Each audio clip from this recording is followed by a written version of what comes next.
Deep within the shifting, labyrinthine corridors of Baba Yaga's hut, a party of adventurers came to a halt before a curious sign.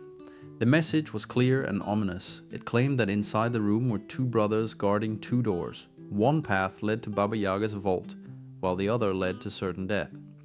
The rules were a classic logic puzzle. The travelers could ask a single question of either guard, but they had to be careful.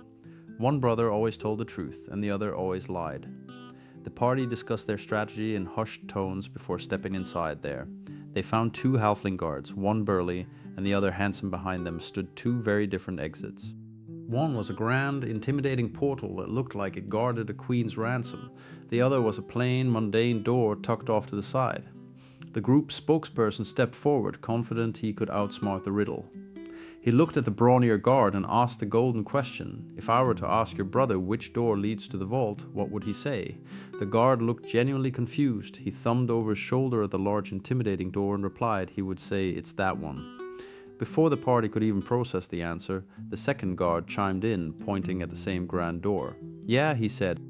It's obviously that one. The spokesperson smiled, convinced he had cracked the code. According to the logic of the riddle, if both guards pointed to the same door, then that door had to be the trap. He turned to the mundane door and asked if they could pass through that one instead. The guards looked at each other, shrugged, and told the party to go right ahead.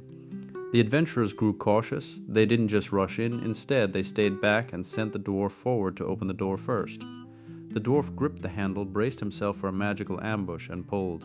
The party waited for a burst of fire or a hail of arrows, but the reality was far worse.